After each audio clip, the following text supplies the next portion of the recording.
Hey guys, so this is another update video. This time is for Molly, and I gotta say, I've been enjoying using Molly a lot. I've been using her on the attack more than anything because I've only been able to get her at +1, which is pretty nice. I've been able to actually use Chloe 2 times in a row and then Ophelia, which is absolutely devastating for most teams. At least with my team, it's pretty devastating. But there's one thing that I did not expect, and it was pretty interesting, is that even though the enemy does not heal, most of the time they are going to have lifesteal healing. And when that happens, that's going to be canceled and it will be converted into mana, which you're going to notice that with the little butterflies always flying on your team over and over again. And that actually also happens when she's on defense. Believe it or not, she's pretty good on defense too. I was actually pretty impressed with that. I got some footage for a +4 one that her on defense and the player that is attacking does not have any heroes that heal, but that doesn't stop her from literally preventing all lifesteal healing, which a lot of players have a lot of lifesteal in their runes, and at the same time gaining mana and sometimes even activating on her own because of this extra mana that she's getting from this healing prevention. So I'm going to show you the footage right now.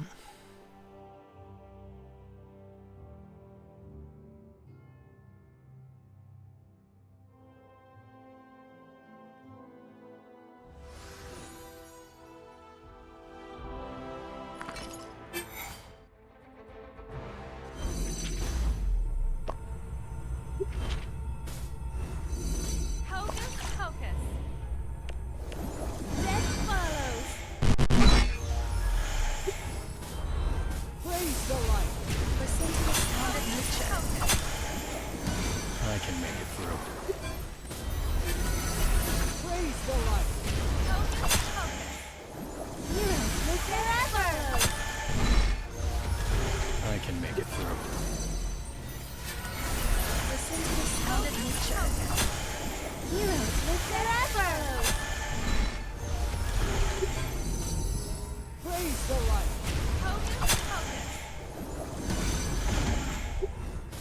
Praise the light.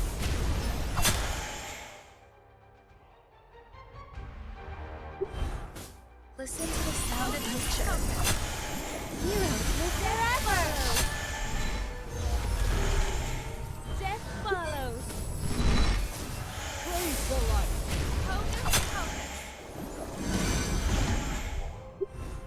Praise the light. Listen to the sound of nature. Heroes live forever.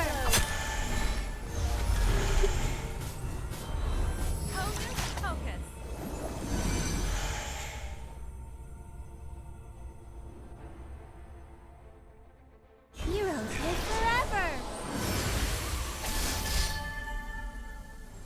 I mean, guys, that is pretty amazing.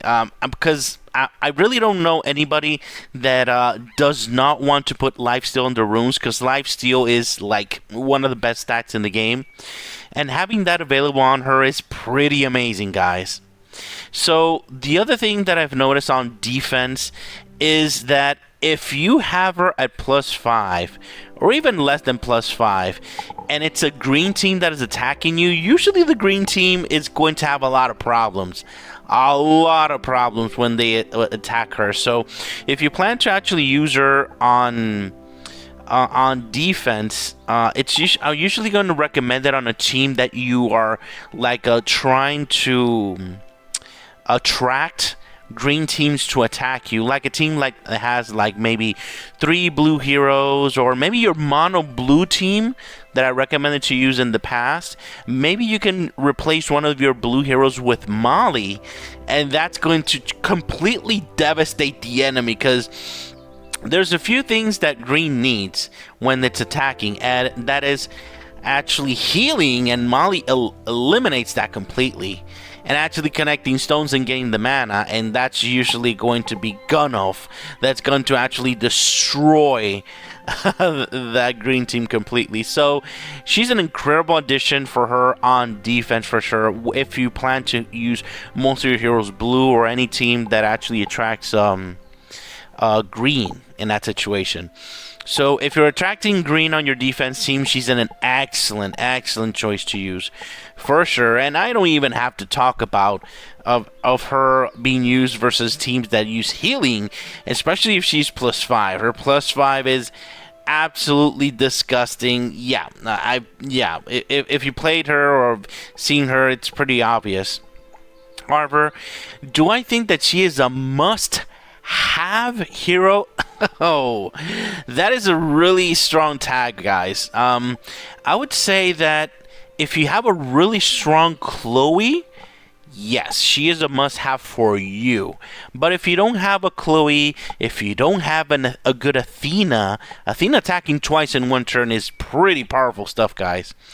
If you don't have that, she is not a must-have for you. But if you have any one of those two heroes, she is an incredibly powerful addition to that.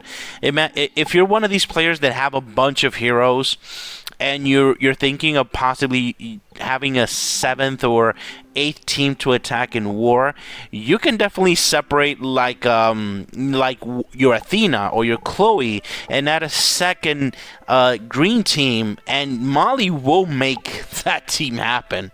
I promise you that. There's a lot of good green heroes that you can actually use for these types of combinations. So yeah, in that situation, if you have those heroes and they're powerful, Molly's a must-have for you. Otherwise, she's not exactly a must-have.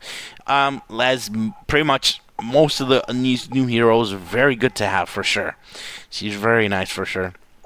And if you're if you have those heroes and you have her +0, yeah, you can have red +0, no problem. However, otherwise, I highly recommend you to get the +1. The +1, straight off the bat, you start getting mana, you start preventing the healing, and she actually has a second actual use, which is creating stones, and green really needs to create stones all the time, 24/7. That's the main reason why you're playing green, really, in that situation. The +3 is, I would love to get this +3, because at +3 I'll be able to actually counter shields, because that is a problem that that everybody would have with shields. Although Chloe does eliminate the shields, but having less shields on the team in general will open up for Chloe to do even more damage, and if she's shooting twice there, it's even more effective. So yeah, I would love to get this +3. However, as usual, the sweet spot is the +1 for sure, and the +5. I mean, yeah, I nobody needs too much explanation on this. This +5 is absolutely disgusting. When you're able to actually eliminate teams with healing on her freaking own, pretty much, yeah, that is more than enough reason. This +5 is super powerful, guys. Highly recommend. If you're able to get this +5, congratulations. This is a +5 for +5 for sure. So yeah, guys, that's Molly for you. I really like this hero. I'm gonna try to level her up a little bit more. Well, more than anything, awaken her a little bit more for sure. I would love to get her upgraded for sure. All right. Thank you very much for watching, guys. Have a great day. Bye-bye.